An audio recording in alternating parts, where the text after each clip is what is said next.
함께 보실 말씀은 창세기 37장 말씀이 되겠습니다. 우리 말씀을 같이 한 목소리로 11절까지 읽도록 하겠습니다. 다 함께 읽습니다. 야곱이 가나안 땅 곧 그의 아버지가 거류하던 땅에 거주하였으니 야곱의 족보는 이러하니라. 요셉이 17세의 소년으로서 그의 형들과 함께 양을 칠 때에 그의 아버지의 아내들 빌하와 실바의 아들들과 더불어 함께 있었더니 그가 그들의 잘못을 아버지에게 말하더라. 요셉은 노년에 얻은 아들이므로 이스라엘이 여러 아들들보다 그를 더 사랑하므로 그를 위하여 채색옷을 지었더니 그의 형들이 아버지가 형들보다 그를 더 사랑함을 보고 그를 미워하여 그에게 편안하게 말할 수 없었더라. 요셉이 꿈을 꾸고 자기 형들에게 말하며 그들이 그를 더욱 미워하였더라. 요셉이 그들에게 이르되 청하건대 내가 꾼 꿈을 들으시오. 우리가 밭에서 곡식단을 묶더니 내 단은 일어서고 당신들의 단은 내 단을 둘러서서 절하더이다. 그의 형들이 그에게 이르되 내가 참으로 우리의 왕이 되겠느냐, 참으로 우리를 다스리게 되겠느냐 하고 그의 꿈과 그의 말로 말미암아 그를 더욱 미워하더니 요셉이 다시 꿈을 꾸고 그의 형들에게 말하여 이르되 내가 또 꿈을 꾼즉 해와 달과 11별이 내게 절하더이다 하니라. 그가 그의 꿈을 아버지와 형들에게 말하며 아버지가 그를 꾸짖고 그에게 이르되 내가 꾼 꿈이 무엇이냐, 나와 내 어머니와 내 형들이 참으로 가서 땅에 엎드려 내게 절하겠느냐. 그의 형들은 시기하되 그의 아버지는 그 말을 간직해 두었더라. 아멘. 우리 옆에 분의 얼굴 보면서 사랑합니다, 축복합니다 한번 인사하시고요. 또 한 주간 또 어떻게 사셨는지, 하나님의 어떤 은혜가 있었는지 잠시 1, 2분 이야기하고 교제하고 말씀을 나누도록 하겠습니다. 저는 이제 지난 월요일 날 서울에 있는 좀 대학병원에 진찰을 받으러 좀 갔습니다. 제가 요즘 이 정형외과 쪽으로 좀 많이 좀 안 좋은 상태가 돼가지고요. 병원 신세를 좀 지고 있는데, 사실 인천에 있는 한 병원에서는 이제 증세가 이제 어깨 충돌 증후군이라고 그래서 또 많이 심하고, 그래서 수술을 해야 된다고 그랬어요. 근데 수술이 늘 우리한테는 예민한 문제이기 때문에 그래서 안 되겠다 싶어서 어쨌든 제가 갑상선 때문에 이제 경험이 있는 병원이라서 이제 대학병원으로 가서 진료를 받았는데요. 의사 선생님이 충돌 증후군이 아니래요. 그냥 오십견이래요. 너무 충격을 먹었습니다. 그래서 분명히 병원에서 충돌 증후군이고 심각하다고 그랬다. 근데 지금 현재 힘줄이 상한 것도 없고 지금 이렇게 굳어져 있는 상태니까 목욕을 하시면서 스트레칭을 하시면 이건 낫는 겁니다. 그래서 주사 맞고 진통제 먹고 그리고 선생님이 가르쳐 준 대로 지금 간단한 스트레칭이 힘들긴 하지만 훨씬 좋아졌습니다. 그래서 이게 얼마나 다행인가라는 생각이 들고요. 사실은 느끼시는지 모르겠지만 요즘 저희 교회가 이제 앞에 축원이 있고 뒤에 축도가 있고 그렇잖아요. 그러니까 제가 적어도 예배 때 2번 이걸 해야 되거든요. 소위 말해서 이게 축복 기도이죠. 우리 성도들에게 확실하게 1+1이라는 의미 속에서 축복 기도를 하는 건데, 요즘 왼쪽 어깨가 이게 잘 안 올라가더라고요. 그래서 사실 요금은 1+2분의 1에 축복 기도를 하게 됐어요. 그러니까 자연스럽게 왼쪽이 아프니까 그러다가 균형 맞추고 뭐 이렇게 했었습니다. 좀 안타까운 마음이 있었고 그래서 더 병원을 가게 되어졌는데 지금은 상당히 자연스럽게 1+1으로 상당히 회복되고 있다라고 말씀을 드리고 싶습니다. 계속해서 기도해 주시면 감사하겠다라고 말씀을 드리고 싶은데요. 오늘 우리가 함께 보는 것은 이제 꿈에 관한 말씀이 되어집니다.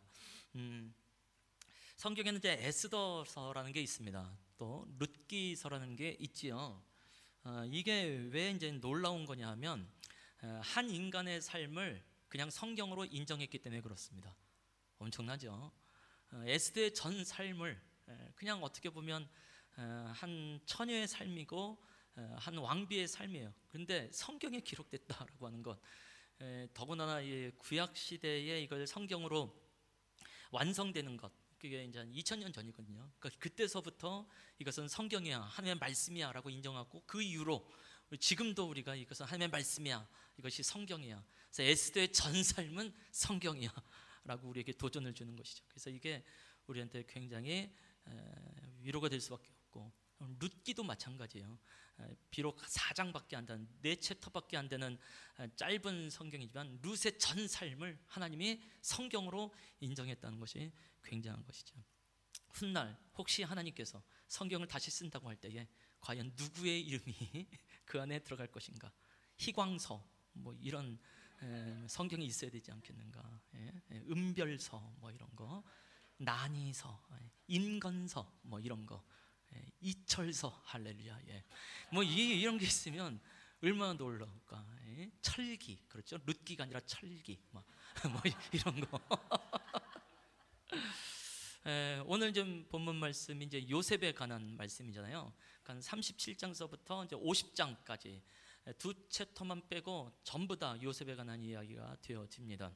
그러니까 모두 한 11챕터? 그러니까 이게 꽤 많은 분량이 되어지죠. 그래서 만일 그 창세기 37장서부터 50장을 따로 떼어서 한 권의 책을 만들었으면 그건 이제 분명히 요셉기, 요셉서 이렇게 분류가 되겠죠. 그러니까 여전히 요셉의 삶 전체를 하나님은 성경으로 인정하고 있는 것이고, 이런 성경을 통해서 하나님께서 진짜 갖고 있는 관심이 무엇인가를 보게 되어지고, 그래서 우리의 믿음의 조상들을 변함없이 말씀드린 대로 어떻게 믿음의 사람, 믿음의 조상 되게 하는지에 대해서 우리가 살펴보게 되는 것 같습니다. 일단 요셉의 경우에서 이제 꿈에 관한 얘기, 굉장히 유명한 이제 구절이 되어지는데요. 우리 성도들에게 있어서는 이제 기억 남는 꿈이 있는지 좀 궁금합니다. 저는 중학교 때 참 꿈을 많이 꿨던 것 같아요. 생각해 보면 제가 살던 집이 정말 허름한 집이었었는데요.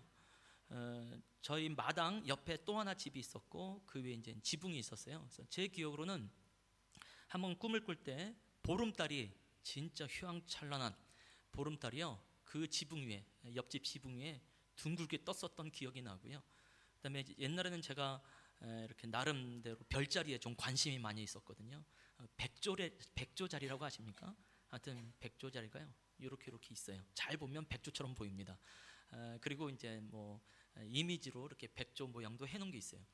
보름달이 됐다가 백조자리가 됐다가, 보름달이 됐다가 백조자리가 됐다가, 그런 꿈을 꾼 거예요. 남의 꿈이라고 별로 놀라지도 않는데 너무 막 소망이 생기는 거예요.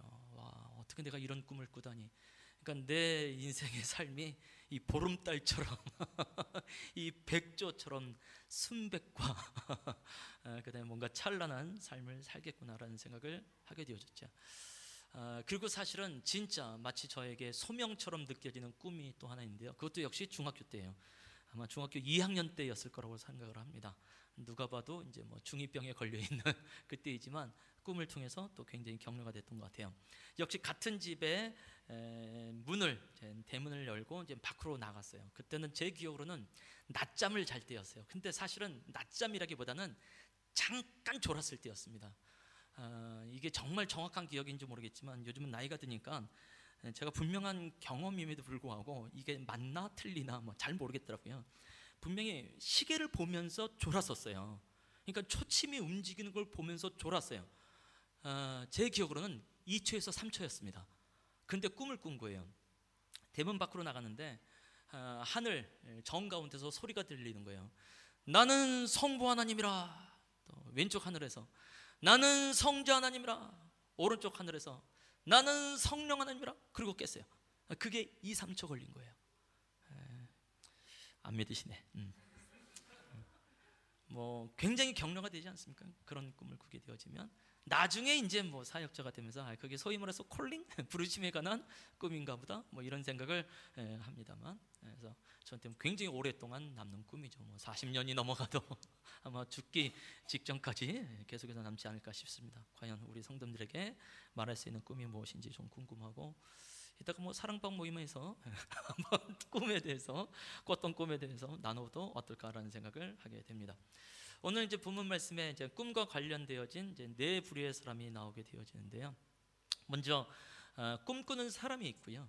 그다음에 두 번째는 꿈에 대해서 시기하는 사람이 나옵니다. 그리고 세 번째는 이제 꿈을 함께 품고 잘 간직하다가 꿈꾸는 자가 사라지면 이 꿈을 또 포기하는 사람이 있습니다. 또 한 부류가 있는데요, 그냥 꿈꾸는 자와 함께 있다는 것만으로 그냥 모든 풍요를 모든 복을 누리는 네 부류의 사람을 아주 간단하게 한번 나눠보려고 합니다. 맨 처음에 꿈꾸는 사람, 당연히 요셉이 되겠지요. 우리가 읽었었던 말씀처럼 요셉이 있었던 엄청난 꿈이지만 사실 형들에게 있어서, 부모에게 있어서는 조금 찜찜할 수 있을 만한 그런 꿈이기도 합니다. 어쨌든 요셉은 꿈꾸는 사람, 다른 말로 하면 뭐 비전을 갖고 있는 사람, 이렇게 말할 수 있겠고, 하나님의 소명, 하나님의 소망이 있는 사람, 하나님의 콜링이 있는 사람이라고 말을 할 수도 있을 것 같습니다.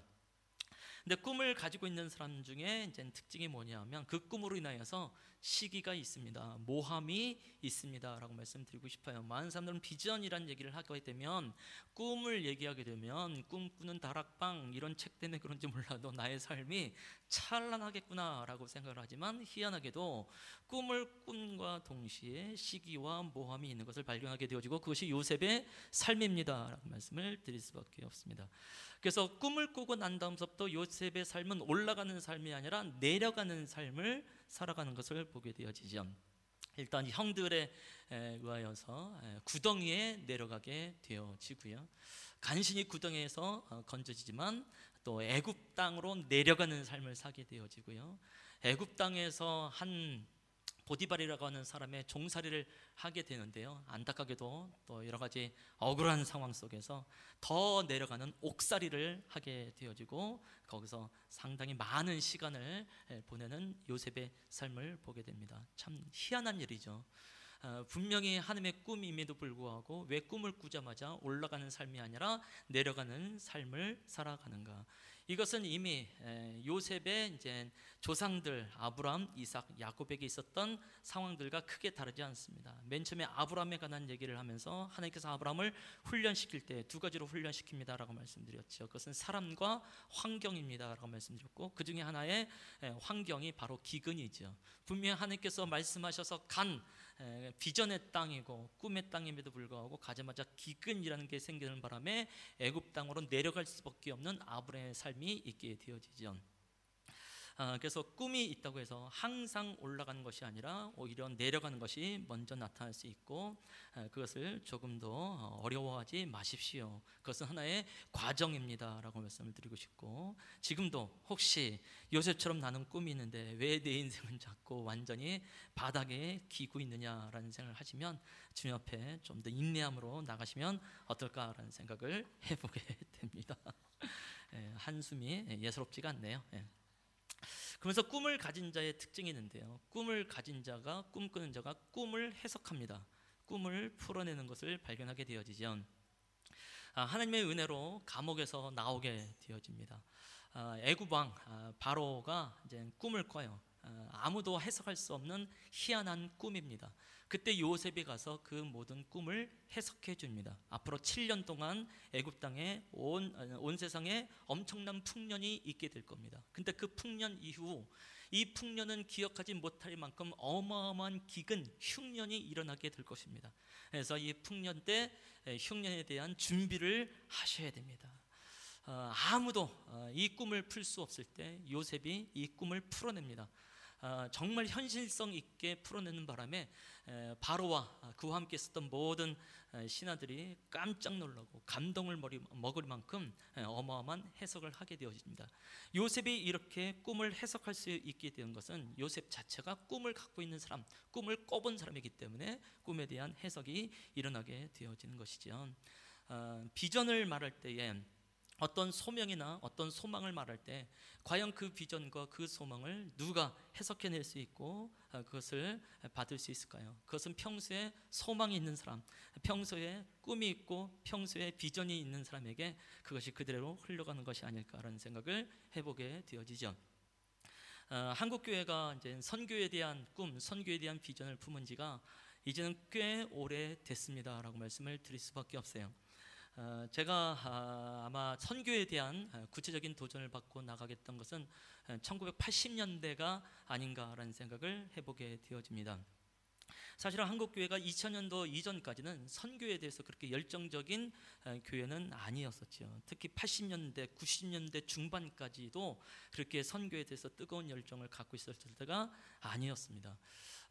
그때 정말 많이 나왔던 이야기들이 뭐냐면, 선교에 있어서 가장 방해가 되는 것이 무엇입니까? 라고 말을 할 때에 선교지의 어떤 상황이 아니라 선교의 가장 큰 방해꾼은 부모님입니다 라고 말을 했고요, 교회의 영적인 지도자들입니다 라고 말을 했습니다.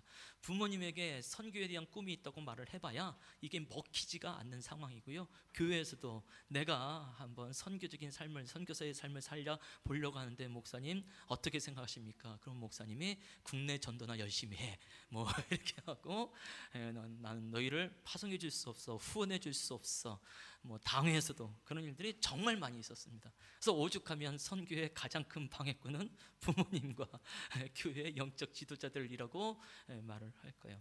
와, 근데 뭐 지금 와서는요, 뭐 너도 나도 선교를 하려고 애쓰는 모습을 보게 되면서, 하나님께서 교회 안에 꿈꾸게 하는 일, 비전을 품고 나가고 하는 일들을 참 창대케 하셨구나. 그래서 누구든지 이것을 함께 품을 수 있는 은혜가 있는 것이 얼마나 감사한지 모르겠고요, 저희 교회도요, 이 선교에 대한 꿈을 아주 쉽게 이어가는 분들이 있습니다. 굉장히 놀랍다고요. 조만간 그 놀라운 직장을 때려치고 아마 가지 않을까라는 생각을 하게 되어지고, 그분들도 그분이지만 세상에 학습받은 지 뭐 이제 한 주밖에 안 되신 이분이 있어요. 그런 분이 있는데 선교에 대한 꿈을 갖고 계신 거예요. 제가 얼마나 놀랍던지, 이분의 변화는 끝이 어딘가 막 이런 생각을 하게 되죠. 그러니까 우리가 그렇게 할 수 있는 이유는 한국 교회 전반적인 것 안에 이제는 꿈을 꿔봤다는 거죠. 그래서 새로운 꿈에 대해서 받아들이고 해석할 수 있는, 그것도 아주 자연스럽게 할 수 있다는 게 얼마나 감사한지 모르겠습니다.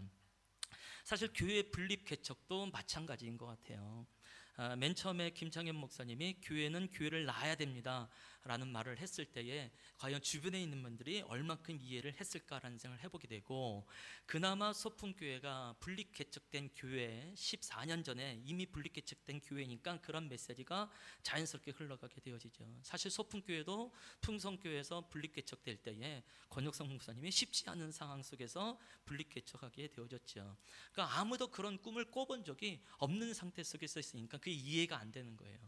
그러나 이미 뭐 소풍교회는 그 꿈을 꿔봤던 사람들에게 꿈에 대한 얘기를 하게 되어지니까 그게 자연스럽게 이어지게 되어지고, 또 사실은 뭐 우리 소풍교회 예선교회뿐만이 아니라 한국교회 전반적으로 요즘 크게 일어나고 있는 부흥 붐이라고 한다면 그것은 분립개척이 일어나고 있습니다. 뭐 대교회를 비롯해서 중형교회 이르기까지 어떻게 하면 하나님의 나라를 세워가는 데 있어서, 특히 교회를 낳는 데 있어서 나갈까라는 마음들이 일어나게 되어지죠. 그래서 이미 꿈을 꾼 자들만이 해석할 수 있는 능력이 거기에 있기 때문에 그런 것이죠.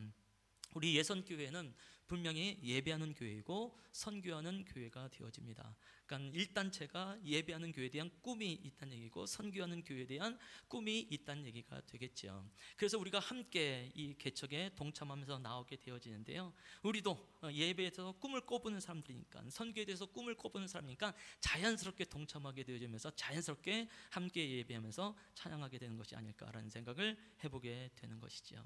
사실은 제가 작년 또 개척할 때 당시에 그런 말을 했었을 거라고 생각합니다. 우리는 전교인 수양회보다 전교인 선교 여행을 가는 교회가 되었으면 좋겠습니다. 그래서 맨 처음에는요, 제가 지나가는 말로 1년에 한 번씩은 전교인 선교 여행을 가십시다 이런 얘기를 했었는데, 아무리 해도 비현실적일 것 같아서 2년으로 연장을 했죠. 그래서 2년에 한 번 전교인 선교 여행을 가십시다 이런 얘기를 했는데, 사실 이제 몇 달 안 남았거든요. 또 괜히 말했던 것 같아요. 그것도. 그래서 우리한테 연수는 중요하지 않습니다. 하나님께서 우리 모두에게 동일한 꿈을 꾸게 할 때, 그것을 함께 해석해 나갈 수 있을 때 아마 그 일이 이루어지지 않을까라는 소망을 하게 되어지고, 절대로 의무감으로 하지 않았으면 좋겠고요, 우리 모두가 기도하면서 하나님께서 마음 주시는 대로 그냥 발걸음을 내딛었으면 좋겠습니다라고 말씀을 드리고 싶은 것이죠. 어쨌든 우리가 꿈꾸는 거 있다는 것 자체가 마치 요셉의 후손답지 않나라는 생각을 해보게 되는 거죠.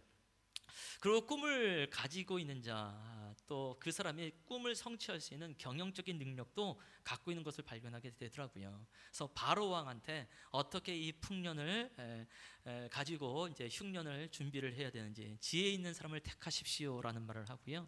애굽 땅의 5분의 1을 거두어요. 이 풍년에 모든 곡식의 5분의 1을 거두어서 일단 저장을 해놓게 되어집니다. 그래서 이런 일들을 하십시오. 그러면은 흉년을 잘 대비할 수 있을 것입니다. 그러니까 뭐 그 일을 할 수 있는 사람이 누구겠어요? 당연히 바로가 봐도 다른 신하들이 봐도 이것은 요셉밖에 할 수 있는 일이 아니다라는 것을 알게 되어지고 요셉이 곧바로 총리가 되어집니다. 물론 요셉이 이렇게 총리가 되어지는 것, 이런 경영 능력을 갖게 된 것은 당연히 놀랍게도 보디발의 집에서 종살이 할 때, 또 보디발의 시위대장 보디발의 옥에서 옥살이 할 때, 그때 분명히 배운 것이 아닌가라는 생각을 해보게 되어지고요. 그 능력을 가지고 한 나라 전체적인 경영과 경제를 책임지고 있는 요셉의 모습을 발견하게 되어집니다. 아버지 집에서 채색 옷을 입고 훌륭한 교육을 받아서 이러한 경영적인 능력을 갖고 있는 것이 아니라 참으로 기근과 같은 광야와 같은 삶의 현장에서 하나님은 하나님의 사람들을 일으키는 것을 발견하게 되어집니다. 그래서 내 삶이 자꾸 내려가는 삶이라고 해서 너무 염려하지 않기를 권해드립니다. 그리고 마침내 그 꿈은 성취가 될 수밖에 없게 되어지죠. 요셉이 꿈을 꿨을 때 나이가 17세고요. 나중에 총리가 됐을 때가 39세가, 총리가 되고 나서 형들을 만났을 때가 39세가 되어집니다. 형들이 양식을 구할 수 있는 상황이 아니니까 그래도 애굽에는 양식이 있다고 해서 갑니다. 그리고 요셉을 알지 못하는 상태 속에서 이들이 엎드려 절하는 모습을 보게 되어지고 드디어 요셉이 꿨던 꿈이 그냥 눈앞에 현실적으로 나타난 것을 보게 되어지죠. 요셉이 엄청나게 놀랐을 거라고 생각을 합니다. 우리 형들인데 딱 봐도 아는 거죠. 근데 갑자기 이 형들이 자기를 주인이라고 말하고 또 자기들은 종이라고 말을 하면서 엎드려 절할 때 얼마나 놀랐을까. 그리고 당연히 17세에 꿨던 그 꿈을 생각해 낼 수밖에 없다라는 것을 발견하게 되어집니다. 그러면서 알게 되는 건 뭐냐면 이 꿈이 있는 사람의 특징 중에 하나가 뭐냐면 이젠 관용을 베풉니다. 용서를 한다는 것을 알게 되어져요. 참 놀라운 일이죠. 하나님께서 또 나를 어떻게 계속해서 내려가는 삶 가운데 있게 하시는가에 대한 해석을 또 하기도 합니다. 여러분들이 나를 해하려고 나를 팔아버렸다고 생각하지 마십시오. 사실 하나님께서 나를 먼저 보내신 것입니다. 여러분들의 생명을 보존하고 후손들을 양육하기 위해서, 돌보기 위해서 사실 나를 먼저 애굽 땅에 보내신 것이지 여러분들이 나를 팔아먹은 것 아닙니다 라고 말을 하면서 내가 여러분들을 용납합니다. 내가 여러분들을 기르겠습니다. 내가 여러분들을 자녀들까지 포함해서 한번 잘 양육을 해보려고 합니다. 엄청난 관용, 엄청난 용서가 일어나게 되는 것을 발견하게 되어집니다. 그래서 꿈이 있게 되어지면 확실히 환경을 극복하는 힘도 있게 되어지고요. 관계를 극복하는 힘도 나타나게 되는 것 같아요. 그래, 이 관계 이후에 될 일이 어떤 것인지 알게 되어지니까 꿈이 있게 되어지면 기다리게 되어지고 끝까지 소망을 갖게 되어지고 사랑하면서 한 번 더 신뢰해 주면서 나가게 되는 것이 아마 꿈꾸는 자의 특징이 아닐까라는 생각을 해보게 되어집니다. 사실 제가 이제 교회에서 특별히 이제 학습 세례 입교와 관련되어서 하고 싶은 말이 무지하게 많은데요. 나중에 하나씩 얘기해 보죠. 정말 하늘로부터는 꿈을 가진 자가 어떻게 관용을 베풀고 어떻게 용서를 하고 있는지 지금 현재 저희 교회 안에서도 실제로 일어나고 있는 일이라서 얼마나 감사한지 모르겠어요. 그래서 이 요셉을 보면서 계속해서 하나님께서 우리 교회 성도들을 함께 또 격려하고 위로하고 있지 않나라는 생각을 해보게 되는 것이죠. 자, 근데 이 요셉의 진짜 꿈은 그의 노년에 결국 드러나게 됩니다. 요셉이 110세를 살게 되어지고 결국 이제 사망을 하게 되어지는데요. 그때에 이제 형제들에게 또 이제 요셉의 후손들에게 뭐라고 말하냐면 하나님께서 여러분들 반드시 가나안으로 돌아가게 하실 것입니다. 그때 내 해골을 가지고 가셔야 됩니다. 맹세를 시켜버립니다. 그래서 이제 430년이 지나서 출애굽기 말씀을 보면 실제로 모세가 요셉의 해골을 가지고 가는 메시지가 있게 되어집니다. 그러니까 요셉은 꿈이 언제쯤 이루어질까에 대해서 나름대로 생각을 했겠죠. 실제로 눈에 보이는 것은 22년의 세월이 흘렀지만 진짜 자기가 더 꿈꾸고 있는 영원한 하나님의 나라를 향해서 가는 것은 400년 이상이더라고요. 그러니까 적어도 요셉은 22년 정도의 꿈에 대해서 만족한 사람이 아니라 그것이 몇백 년이 걸린지 모르겠지만 나의 꿈은 그때 이루어져야 됩니다 라고 후손들에게 말하는 것이고, 그러면 이 후손들도 요셉의 해골을 보면서, 요셉의 뼈를 보면서 100년, 200년, 300년이 지나도 우리는 가나안 땅으로 갈 수 있어 라는 소망을 갖게 되어진 거니까, 이 요셉의 이 꿈에 대한 그 해석과 이 관심이 얼마나 놀라운 것인가를 발견하게 되어지죠. 물론 이 꿈은 그냥 요셉에게 꾸어진 것만은 아닙니다. 하나님께서 행하신 일이죠. 성경을 보면요, 하나님의 연수에 대한 단위가 우리랑 좀 많이 다릅니다. 하나님의 연수 단위는 1000년입니다. 1000년. 요셉이 430년을 기다린 것도 놀라운 건데 하나님은 일단 기본적으로 1000년 이렇게 되어집니다. 그래서 1000년을 하루같이, 하루를 1000년같이 그렇게 말을 합니다. 그래서 예수님께서도 내가 곧 다시 오리라고 말해놓고 2000년 동안 아직 안 옵니다. 그러니까 기본 단위가 1000년이지, 1000년이기 때문에. 그러니까 사실 예수님의 입장에서 말한 건 아직 이틀도 채 안 된 거예요. 1000년이 하루고 하루가 1000년이니까. 그래서 하나님과 예수님에겐 너무 짧은 시간입니다. 우리한테 길게 느껴질 뿐인 거지. 그래서 우리 안에 꿈이 있다고 한다면 그것은 이루어집니다. 그 꿈은 좀 인내할 필요가 있겠습니다라고 말씀을 드린 것이죠.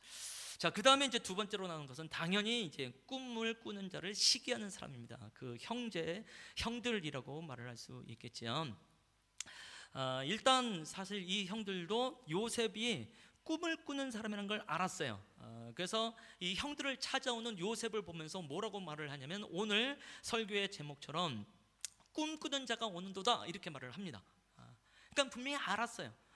꿈의 내용도 알았습니다. 그리고 그 꿈이 어떻게 될지 관심도 많았습니다. 그래서 그 꿈이 어떻게 되는 것을 우리가 볼 것이니라 하면서 구덩이에 빠뜨려 놓고 그 다음에 애굽으로 내려보내는 겁니다. 그러니까 형들도 분명히 꿈을 알았고 그 꿈의 내용까지 알고 있었고 그 꿈에 대한 관심도 상당히 많이 있다는 것을 알게 되어지죠. 그런데 이제 그 꿈꾸는 사람을 바로 시기하고 큰 위험에 빠뜨리게 되어주고요. 사실 죽이려고 했던 거였죠.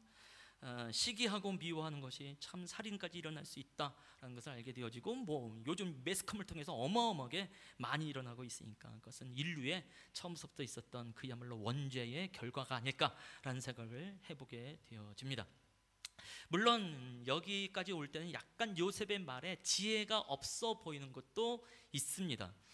이 형들이 꿈에 대해서 시기한 것이 아니라요, 8절 말씀을 보게 되면 그 꿈과 그 말을 인하여 그를 더욱 미워하게 된다 이렇게 말을 합니다. 꿈을 꾼 건 좋은데 그 꿈에 대해서 말할 때 약간 요셉이 비아냥거리지 않았을까라는 생각을 하게 되거든요. 내가 꿈을 꿨는데 한번 들어봐요. 내 단이 있고 11단이 나한테 절하더라고. 얼마나 기분 나쁠까요? 혹시 이런 식으로 표현한 건 아닐까라는 생각을 해보게 되고, 또 11별이 또 해와 달도 자기한테 이제 절한다는 꿈을 말할 때도, 아이 세상에 해와 달도 나한테 절하더라고요. 아버지 이게 뭘까요? 이런 식으로 말했으면 얼마나 이게 기분 나쁠까라는 생각을 해보게 되죠. 그래서 야곱이 꾸짖잖아요. 잠잠하라 꾸짖는 것을 발견하게 되어집니다. 그래서 요셉의 어떻게 보면 좀 경솔함도 없잖아 있지 않았을까라는 생각을 해보는데요, 그렇다고 해서 사람이 마음에 안 든다고 해서 그 사람의 꿈, 그 전에 그 사람의 비전까지 취하지 않는 것은 좀 곤란합니다라고 말씀드리고 싶어요. 또 우리가 함께 또 관계 가운데 일을 하다 보면은 꿈도 있고 비전도 있고 탁월한 능력도 있는데 그 일을 하는 그 인간이 마음에 안 들어서 하기 싫고 또 이렇게 또 시기하게 되어지고 멀리하게 될 때가 종종 있지 않나라는 생각을 해보게 됩니다. 그 사람의 성품과 그 사람의 자라온 배경이나 성격이나 이런 게 나한테 안 맞을 수 있어요. 그러나 그 사람의 꿈에 대해서, 그 사람의 부르심에 대해서는 우리가 인정하면서 그 꿈을 하나님께서 이루시도록 나가는 것이 또 우리 안에 필요하지 않을까라는 생각을 해보게 되는 것이죠. 또 한 부류의 사람이 있다고 한다면 이것은 당연히 아까 말씀드린 대로 꿈을 함께 품지만 이 꿈 꾸는 자가 사라지게 되면 그 꿈, 함께 품었던 이 꿈이 사라지는 사람이 있습니다. 바로 이제 야곱이죠. 야곱이 이제 요셉이 이제 죽었다는 이야기, 사실 이것은 뭐 가짜 뉴스죠. 그렇지만 이건 믿을 수밖에 없는 상황이 되어졌으니까. 그래서 야곱이 엄청나게 웁니다. 특히 이제 우리가 읽지 않았지만 31장 34절 35절까지 가게 되면요, 야곱이 죽었다는 얘기를 듣고 옷을 찢고 굵은 배로 허리를 묶고 애통하고 아들들의 위로를 받지 아니하고요, 슬퍼하고 내가 음부에 내려가서 아들에게 가리라라고 말하고요, 이것을 오랫도록이라고 성경 말하고 있습니다. 엄청난 낙심 가운데 있게 되어지죠. 사실 오늘 읽었었던 본문의 마지막 절 11절 말씀을 보게 되어지면 야곱이 분명히 꾸짖음을 하지만 야곱이 이 꿈을 마음에 간직하더라라고 되어 있어요. 그러니까 함께 동일한 꿈을 꾸는 것으로 품었었던 것이 되어지죠. 어떻게 보면 야곱은 자기의 꿨던 꿈도 기억해낼 수도 있다고 생각합니다. 어떻게 보면 뭐 자기의 꿈이라고 할지라도 자기 어머니 리브가의 이제 꿈이긴 하지요. 큰 자가 작은 자를 섬기게 될 것이다. 그래서 에서가 야곱을 섬기게 될 것이다.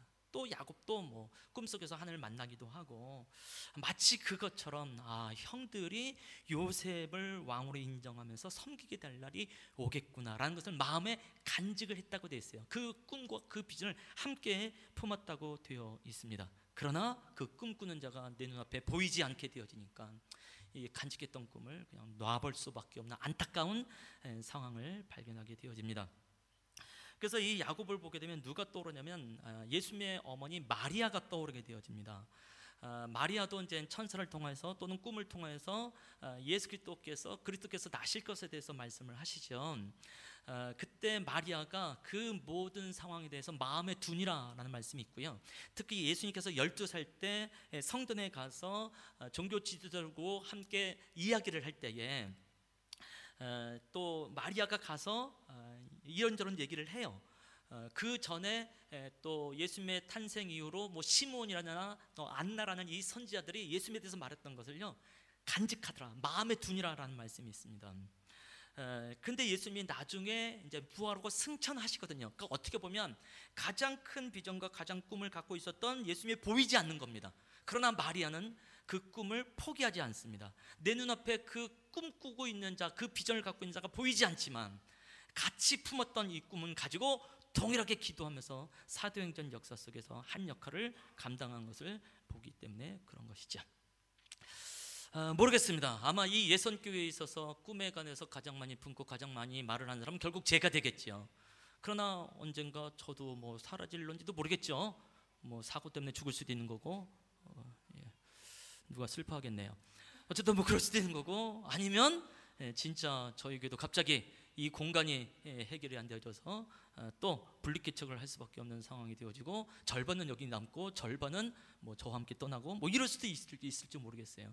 그때 꿈을 가진 자가 사라진 것처럼 느껴질 때에 우리가 낙심하게 되어지면, 또 포기하게 되어지면 우리는 야곱과 같은 사람이 되는 것이 아니겠냐라는 생각을 하게 되어지면서 다시 한번 오히려 마리아처럼 그런 마음을 가지시면 좋겠습니다. 그래서 끊임없이 인내함으로 기다리면서 이 꿈을 가지고 나왔으면 좋겠다는 것이죠.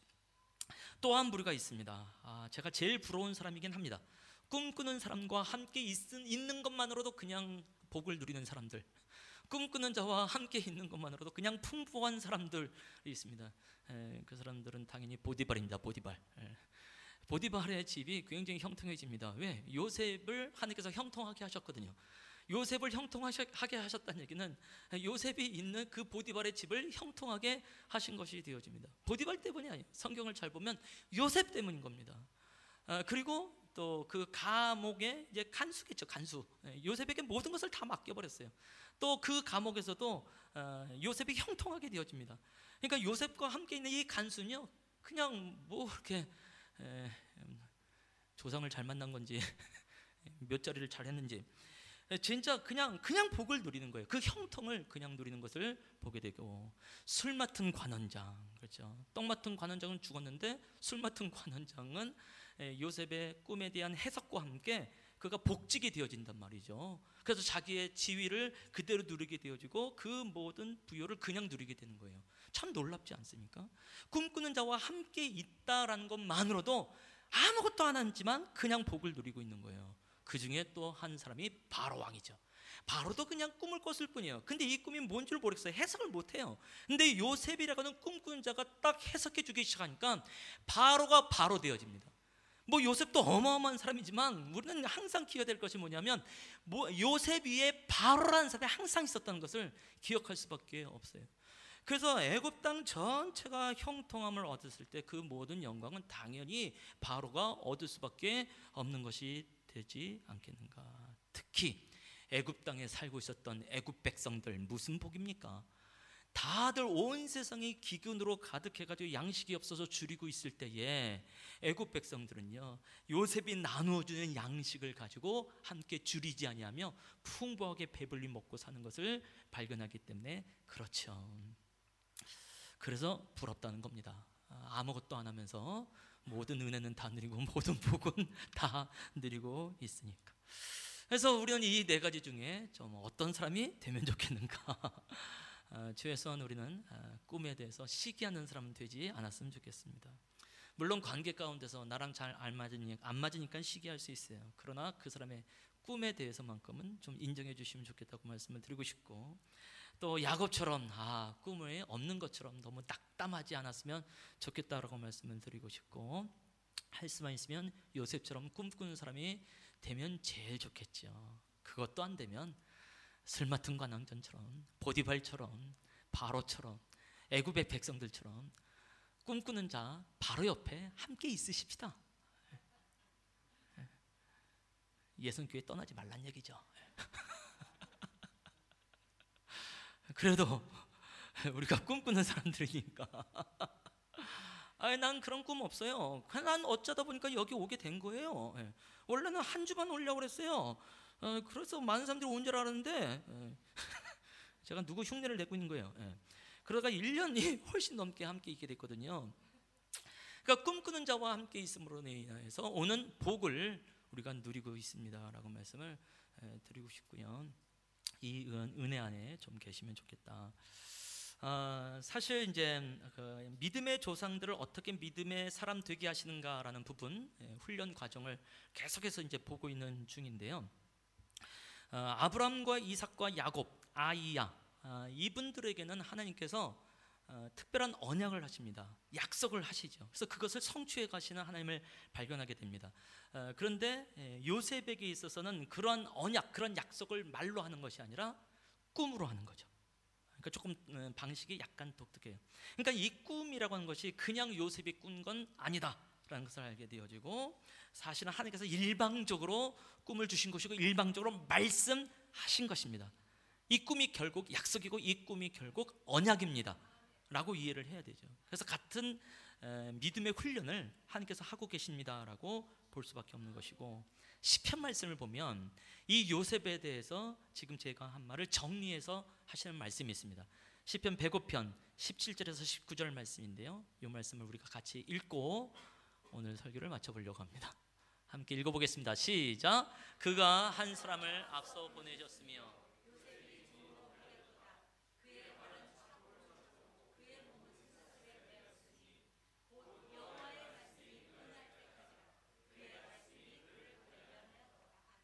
그 몸이 쇠사슬에 묶였고 발이 착교에 채워졌다라고 말을 하고 있어요. 그러니까 요셉의 지금 이 암울한 삶을 그대로 말하고 있는 거죠. 종살이, 옥살이를 그대로 말하고 있는데요. 지금은 제가 꿈으로 인하여서 벌어지는 일들이라고 말을 했잖아요. 근데 105편 말씀 속에서는 이제 후대 사람들이 이 모든 역사를 다시 재해석하면서 시로서 표현하고 있는데요. 여호와의 꿈이 응할 때까지라고 말하지 않고 여호와의 말씀이 응할 때까지라고 말하고 있고요. 주의 말씀이 단련하였도다라고 말합니다. 꿈이 단련한 게 아니라, 꿈이 훈련시킨 것이 아니라 주의 말씀이 단련하고 응할 때까지 주께서 하신 일들이라 말합니다. 그래서 이 꿈은 하나님의 말씀이고 하나님의 언약이고 하나님의 약속이다라는 것을 알게 되어지고, 동일하게 하나님은 말씀하신 것은 이룰 수밖에 없습니다라는 것을 알게 되면서 이 믿음을 가지고 우리 한번 나갔으면 좋겠습니다. 찬양을 같이 하나 할까요? 제가 계속해서 이 설교를 하면서 늘 은혜가 되는 찬양인데요, 내 아버지 그 품 안에서, 주 약속 안에서 내 영혼 평안해. 주님의 그 신실한 언약이 얼마나 감사한지 함께 찬양하면서 나가기를 원합니다.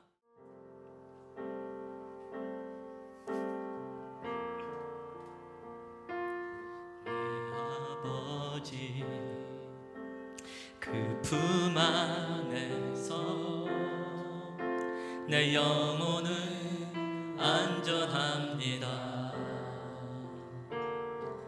그 손길로, 아멘. 주님 내 삶을 안으시니 그 평강이 나를 덮습니다. 내 아버지 그 품 안에서, 내 아버지 그 품 안에서 내 영혼은 안전합니다. 손길로 내 삶을 안으시니 그 평강이 나를 덮습니다. 나 비록 넘어지며 흔들리지만 주 내 안에 거하며 나를 붙드시니 내 생각을 주께로 돌리고, 내 생각을 주께로 돌리고 주시는 평강의 옷을 입습니다. 주 약속 안에서 내 영혼 평안해. 내 뜻보다 크신 주님의 계획 나 신뢰. 두려움 다 내려놓고 주님만 의지해. 주 안에서 내 영혼 안전합니다. 나 비록 넘어지며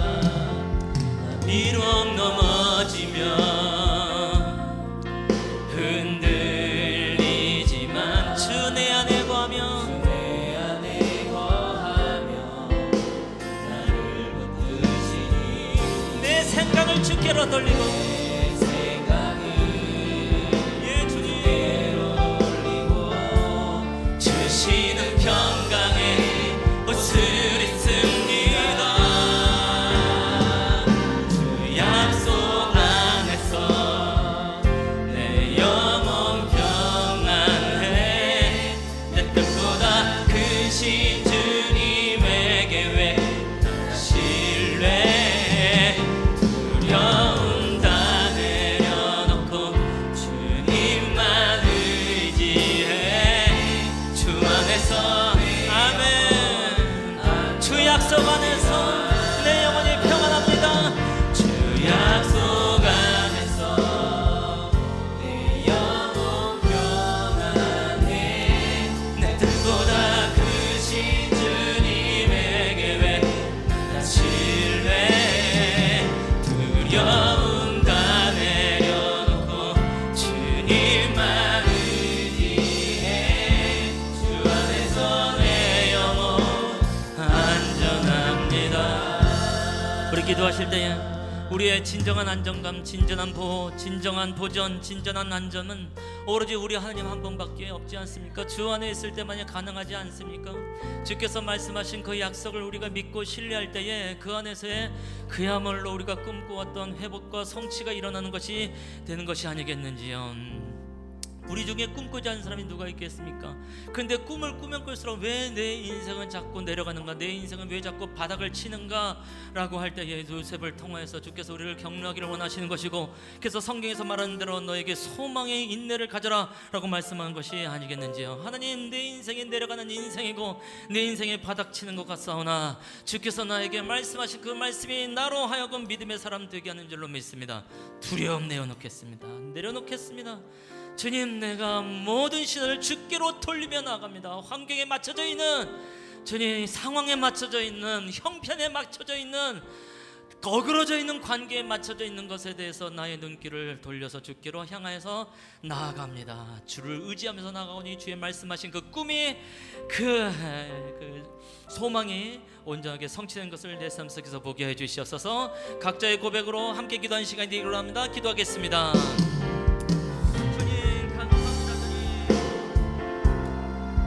맞습니다. 주님, 주께서 우리 안에 허락하여 주신 것을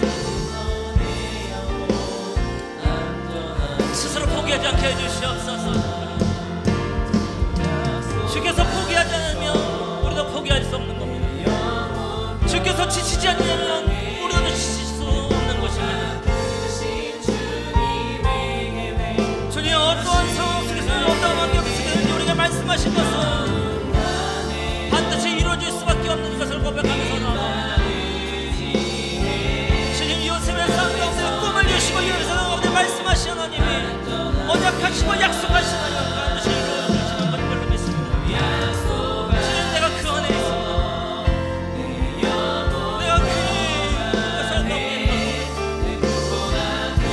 하나님이여, 환경을 바라보는 것에 대해서, 형편을 바라보는 것에 대해서, 어그러져 있는 것을 바라보는 것에 대해서 우리가 지쳐있고 아버지여 소망이 없는 것임에도 불구하고 자꾸 우리의 눈길을 갈 때에 주님, 나의 눈을 들어서 아버지 주를 향해서 나가기를 원하나이다.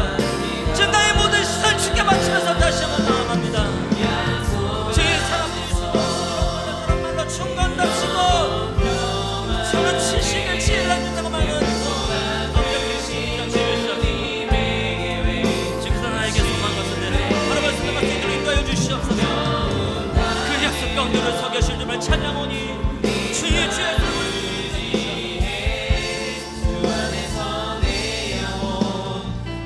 우리 한 가지 더 위해서 기도할 때에 우리 대한민국을 위해서 기도하는 시간이 되기를 원하고 한반도를 위해서 기도하는 시간이 되기를 원합니다. 하나님이여, 많은 사람들이 이 한반도에 대해서 부정적인 말을 할 때에 하나님, 이 한반도를 향하신 주님의 약속, 주님의 꿈이 있는 줄로 믿습니다. 주님이 어찌하든지 전쟁의 위협에서부터 완전히 건져질 수 있는 한반도 될 수 있도록 인도하여 주시옵소서. 주 앞에 기도하는 시간이 되기를 원합니다. 평화가 주장되어지는 한반도 될 수 있도록 인도하여 주시옵소서. 기도하는 시간이 되기를 원합니다. 특별히 이미 우리가 뉴스를 다 들은 대로 일본의 압박 속에서 또 한반도의 경제가 또 위축되고 있는 상황 가운데 있습니다. 여러 가지 노력들을 한다고 하지만 오로지 우리 안에 꿈꾸고 우리가 바라볼 될 것은 오로지 한 분 하나님밖에 없는 것을 고백할 수밖에 없고, 다시 한번 다니엘을 통해서 말씀한 것을 기억하십시다.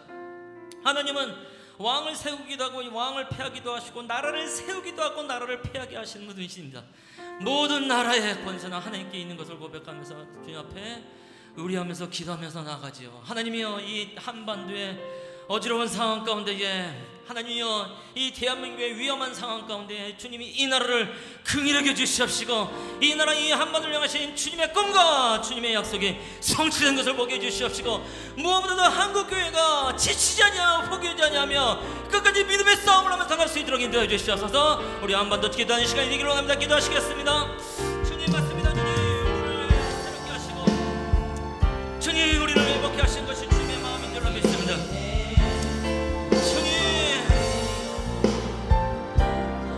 이 한반도를 주님의 손에 올려드릴 수밖에 없사오며 대한민국을 주님의 손에 올려드릴 수밖에 없사오며 여러 가지 위험과 위협 속에서 아버지 참으로 불편한 가운데 하나님이여, 답답한 싸움과 우겨싸움 가운데 아버지 한반도 가운데 대한민국 안에 은혜를 베풀어 주시옵시고, 아버지 하나님 시험을 요색한 사람이 일어날 수 있도록 인도해 주시면 탄이 같은 사람이 일어날 수 있도록 인도해 주시고, 나라 안에서 해석하는 소망과 아버지 꿈을 말할 수 있는 사람들이 아버지 땅 가운데 일어날 수 있도록 주님 인도하여 주시옵소서. 주님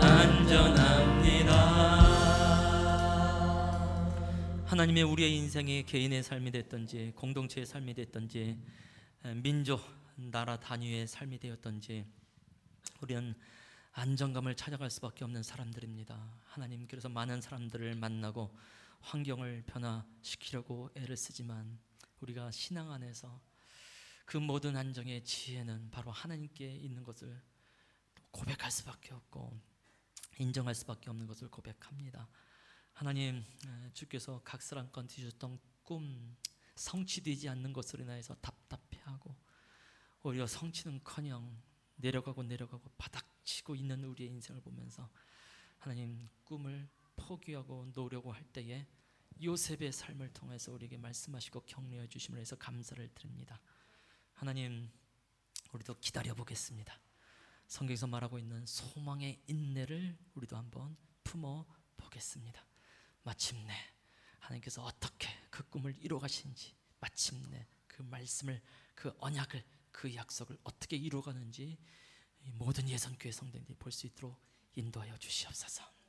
지금은 우리 주 예수 그리스도의 은혜와 아버지 하나님의 사랑과 성령의 교통, 그 사귐의 은총이 요셉처럼 다시 한번 꿈을 가지고 나아가고 또 요셉 주변에 있는 사람들이 꿈꾼 자와 함께 있으면서 복을 누리며 나갔던 것처럼 우리의 성도님의 그 삶, 특별히 그 가정과 또 그 일터와 또 이 나라, 이 민족 케냐 땅 위에 이제부터 영원토록 함께 있을지어다. 아멘.